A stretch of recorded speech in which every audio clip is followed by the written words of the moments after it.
ஆக்சுவலாக நான் இன்னைக்கு அந்த நியூஸ் பார்த்தேன். அதுக்கப்புறம் அந்த ரெண்டு ஃபோட்டோஸ் அதெல்லாம் பார்த்துட்டு எனக்கு ரொம்பவுமே கஷ்டமாக போச்சு. அது எப்படி ஃபீல் பண்ணுறேனே தெரியல. இது எந்த மாதிரி எடுத்துக்கிறது எனக்கு தெரியல. ஆக்சுவலாக டீ என்னடா நினைச்சிட்டு இருக்கிறீங்க? இது 2025டா. இப்போவும் உங்களுக்கு இந்த பிரச்சனை உங்களுக்கு முடியலையாடா? அவங்க உலகத்துல ஏஐ ரோபோட்டிக்ஸ்ன்னு என்னென்னமோ பண்ணிட்டு இருக்காங்கடா. இன்னும் பழையபடி இவனுக்கு உட்காந்து இந்தியாவுக்கும் பாகிஸ்தானுக்கும் பிரச்சனை, அவனுக்கு இவனை அடிச்சுக்கணும், அவன் இதை பண்ணிக்கணும், அவன் அதை பண்ணணும். என்னடா இது? உங்களுக்கு என்னடா பிரச்சனை? உங்களுக்கு என்னடா வேணும்? காஷ்மீர் வேணுமாடா? இல்ல உங்களுக்கு ஒரு முஸ்லிம்ஸ் ஹிந்துஸ இது பண்ணதுக்கு அப்புறம் நாங்க ஹிந்துஸ் எல்லாம் முஸ்லீம் இது பண்ணணும்னு நினைக்கிறீங்களாடா? நீங்க என்னடா மதக்கலவரத்தை பண்ணிட்டு இருக்கீங்க? இன்னும் உங்களுக்கு அந்த புத்தி இன்னும் உங்களுக்கு இன்னும் இந்த வெறி அடங்கலையாடா?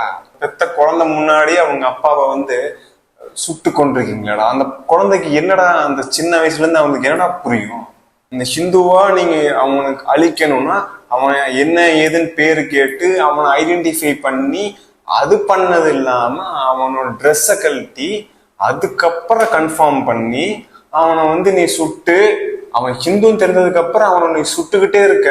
அப்பதான் உனக்கு அந்த வெறி அடங்குமாடா? என்னடா அப்படி உங்களுக்கு என்னடா பிரச்சனை? உங்களுக்கு என்னதான்டா வேணும் உங்களுக்கு? ஆக்சுவலா நீங்க இப்ப இருக்க ஜென்ரேஷன் குழந்தைங்கள பார்த்து அதுக்கப்புறம் அவங்க வரும்போது இதெல்லாம் பார்த்தாங்கன்னா அவங்களும் இதை பார்த்து இந்தியா பாகிஸ்தான் இப்படிதான் இருக்கும், இந்த மதத்துக்கும் இந்த பிரச்சனை இப்படிதான் இருக்கும், ஸோ இவங்களை இப்படிதான் நம்ம பார்க்கணும், ஸோ இவங்களை நம்ம இப்படிதான் ஒதுக்கி வைக்கணும், இந்த மாதிரிதான் இருக்கும் அப்படின்னு அடுத்த 50 வருஷத்துக்கு இதே மாதிரிதான் தொடர்ந்து போகும். ஆக்சுவலா இதை பத்தி நான் பேசுறதுல நிறைய பிரச்சனை வரும், இஷ்யூஸ் வரும். அப்போ நான் பேசினேன், அதாவது நான் பேசினா பிரச்சனை அப்படிங்கிறத நான் பேசலைன்னா தான் எனக்கு பயங்கரமான பிரச்சனை ஆகும். ஏன்னா எனக்கு இதுக்குள்ள எனக்கு இருக்கிற இந்த விஷயம் எனக்கு உள்ள ஒரு மாதிரி உறுத்திக்கிட்டே இருக்கு. இதை பத்தி நம்ம பேசல அப்படின்னா, ஏன்னா நம்ம சோசியல் மீடியால ஒரு விஷயம் பண்றோம் அப்படின்னா சோசியலா இது பண்றோம் அப்படிங்கிறத வேற ஒரு இந்தியனா நான் பண்றேன். நம்ம எல்லாருமே ஒரு இந்தியனா இந்த விஷயத்த நம்ம எடுத்து பண்ணணும். தமிழனா ஒரு விஷயத்த நம்ம கொண்டு போறதை விட இந்தியனா நம்ம ஒரு விஷயத்த பண்ணணும் அப்படின்னா தான் இதுக்கான ஒரு தீர்வு. ஏன்னா அவ்வளோ கஷ்டப்படுறாங்க. நம்ம அவ்வளோ விஷயத்த அவங்க சாக்ரிஃபைஸ் பண்ணி நமக்கு இது பண்றாங்க. ஸோ இந்திய ராணுவ படையில நமக்கு அவ்வளோ கஷ்டப்பட்டு இவ்வளோ ஒரு விஷயத்த நமக்கு ரிஸ்க் தெரியறது இல்லை. ஆக்சுவலா தமிழ்நாட்டுக்குள்ள இருக்கிறதுனால நமக்கு ரிஸ்க் தெரியறது இல்லை. இந்தியா பாகிஸ்தான் பார்டர்ல இருக்கிற ஒவ்வொரு காஷ்மீரும் டெய்லி கஷ்டப்பட்டுருக்காங்க, டெய்லி அவதிப்படுறாங்க, டெய்லி ஏதாவது ஒரு பிரச்சனை. எப்ப எங்கிருந்து குண்டு வீசுவான், எப்ப எவன் சுடுவான் என்னன்னே தெரியாம ரொம்ப கஷ்டப்பட்டு வாழ்ந்துட்டு இருக்காங்க. ஆக்சுவலா வாழ்க்கையே கஷ்டப்பட்டு வாழ்றதுன்னு கேள்விப்பட்டிருக்கோம். உண்மையாவே கஷ்டப்பட்டு வாழ்றது அவங்கதான். 2019 புல்வாமான்னு சொல்லி அந்த ஒரு இஷ்யூ, வருஷத்துக்கு வருஷம் ஏதோ ஒரு பிரச்சனை கொண்டு வரானுங்க, இதுக்கு ஒரு எண்டே இல்லை அப்படிங்கிற மாதிரி ரொம்பவுமே கண்டினியூவா இதை பண்ணிட்டு இருக்காங்க. ஸோ இன்னைக்கு இருக்கிற ஜென்ரேஷனுக்கு இன்னைக்கு இருக்க ஜென்ரேஷன் குழந்தைகளுக்கு இது எப்படி போய் சேரும்? நம்ம ஜென்ரேஷன்ல தான் இதை பத்தி பெருசா நம்ம பேரண்ட்ஸ் எதுவுமே நம்ம சொல்லல அப்படிங்கிறத விட இன்னைக்கு இருக்க ஜென்ரேஷனுக்கு நம்ம குழந்தைகளுக்கு இந்த விஷயத்த தப்பா நம்ம கொண்டு போகாம இதுதான் இந்த விஷயம் கரெக்டுன்னு, இந்த விஷயம் இப்படிதான் அப்படின்னு சொல்லி நம்ம தெளிவா நம்ம கொடுக்கலாம் அப்படின்னா இது தப்பான ஒரு விஷயமா போய் சேர்ந்துடும். ஸோ நம்ம ஒரு இந்தியனா நம்ம இந்த விஷயத்த கண்டிப்பா நம்ம அவங்களுக்கு சப்போர்ட் பண்ணி ஆகணும். நம்ம எந்த அளவுக்கு அவங்களுக்காக நம்ம ஸ்டாண்ட் பை நிக்கணுமோ அப்படின்னு சொல்லி நம்ம கண்டிப்பா நின்னே ஆகணும். ஒவ்வொரு இந்தியனுக்கும் இதை பத்தி கேட்கறதுக்கு, இதை பத்தி பேசுறதுக்கு உரிமை இருக்கு. ஸோ அதை யாருமே மிஸ் பண்ணிடாதீங்க. ஸோ கண்டிப்பா இந்த விஷயத்த எல்லாத்துக்குமே தெரிவிச்சு இதுக்கான சப்போர்ட் பண்ணுங்க. ஏன்டா எப்படி உங்களுக்கு முஸ்லிம்ஸ்க்கும் ஹிந்துஸ்க்கும் நடுவில் எப்படி இப்படி ஒரு கேவலமான ஒரு விஷயத்த உங்களால துணிக்க முடியுது? எப்படி அவங்களால முடியுது?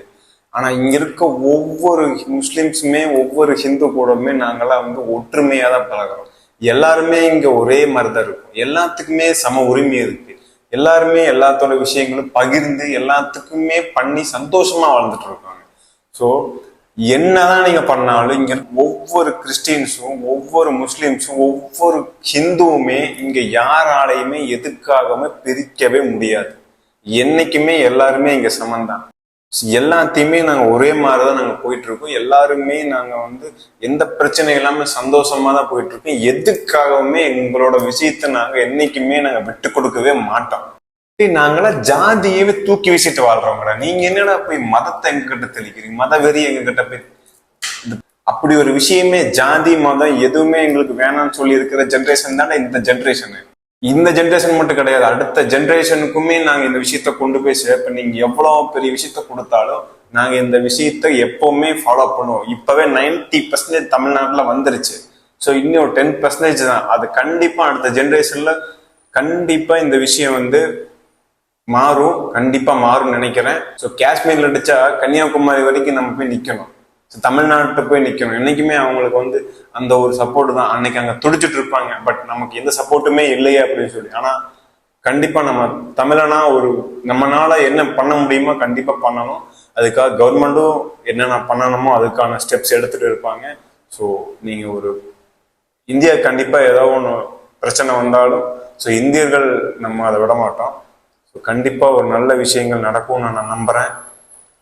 ஒவ்வொரு இந்தியனும் நீங்க இந்த விஷயத்த நீங்க கண்டிப்பா தெரிஞ்சுக்கணும். நான் தெரிஞ்சுக்கணும்னு நினைக்கிறேன். இது யாருக்குமே தெரியக்கூடாம இருக்கக்கூடாது, எல்லாத்துக்குமே இந்த விஷயம் தெரியணும்.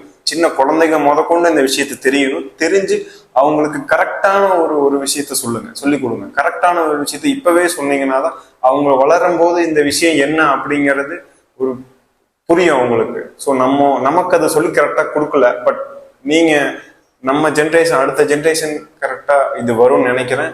இந்த வீடியோவை நீங்க ஷேர் பண்ணுங்க, எல்லா இந்தியரும் இதை பார்க்கணும். ஸோ என்னோட ஆழ்ந்த இரங்கல். So thank you.